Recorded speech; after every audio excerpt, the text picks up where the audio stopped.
isn't going to work, and that's okay. Now, I have to always interrupt here and say Yeah. Amazon has an intolerance for incompetence. So this is not just throw it against the wall, let's see what happens. This is intentional, strategic, focused, but still it's an experiment and you could fail. Yeah. Yeah. It's interesting when you're talking about the insurance industry, which is very traditional and tries not to have any risk or not to have any unconditional, unsupervised elements in what Right. they're doing, right? And in a sense, there are several industries in insurance and maybe banking, finance. There are some of in health are some of the industries who are very reluctant to Mm-hmm. innovate. So Yep. how do they when they you tell them about it? What is the reaction? Oh, typically it's, that crazy, you're crazy kind of look sometimes. Yeah, And when I start talking about it, there is at least a level of understanding. And I think those examples, insurance, financial, there's a lot of regulatory right. control, right? So, how do you take risks within a constrained environment? And people have, I mean, look at all the um, new kinds of financial payment systems, right? All of Yeah, those, they didn't typically come out of banks, they came out of startups, right. Right. right? They came from And the outside from usually. the outside. Now they may have purchased, that startup to Afterwards. incorporate it. That's great strategy, right?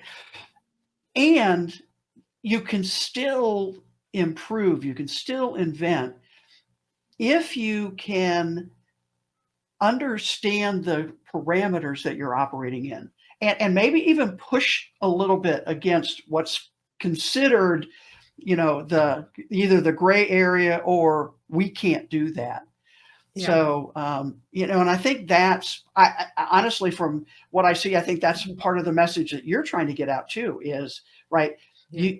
if you're going to continue to grow, you can't just rely on your past success. And in Yeah. fact, I call it the hubris of success because businesses get into this idea of protecting what got them there Yeah. instead of inventing the next great thing that's Right. going to propel them forward.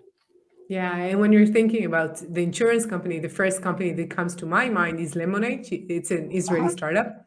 Yep. And it's so obvious that thinking differently from the beginning about what is insurance and what the customers need, it's so hard to create that kind of thinking from within a Right. huge like enterprise.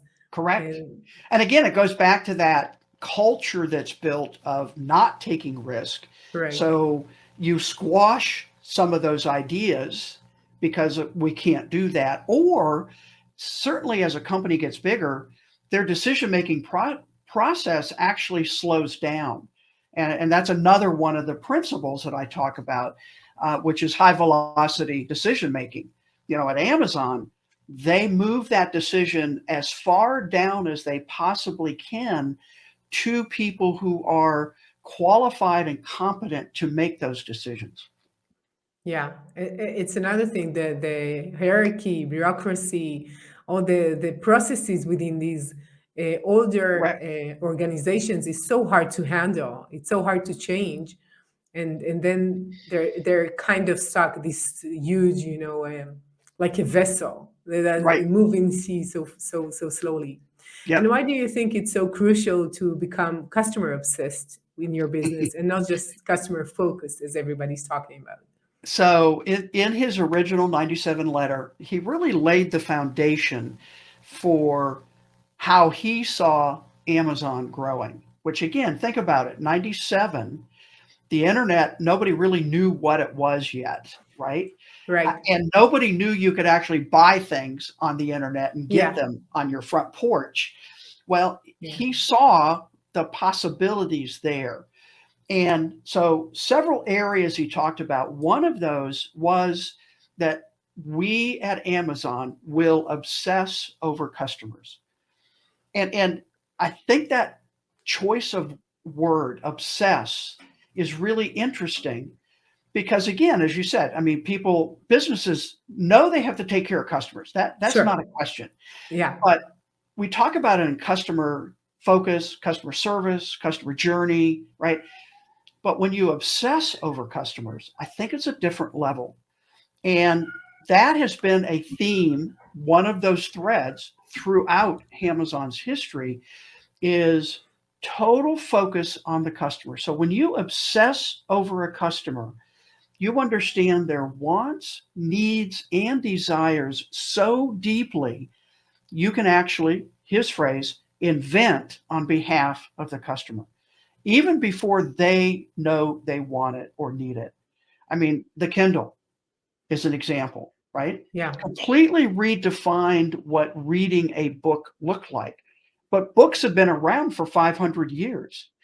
But Right. when you obsess over a customer and you dig deep into the reading experience, one of the things they discovered is that the book actually fades away. If you're into a good book, you don't think about the pages, you don't think about the book. And so they wanted to try and recreate that experience of the book fading away.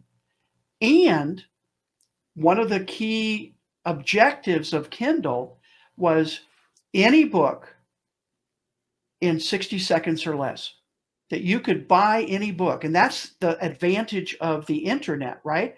Amazon shelf space is unlimited, millions of titles.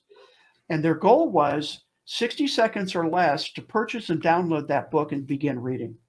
Yeah. And that's the original Kindle. And again, they invented it new. They weren't the first e-reader, by the way, but they were the Yeah. first one that didn't have a cable connected to a computer, right? Yeah. Customer Yeah. obsession. We wanted to have it downloaded.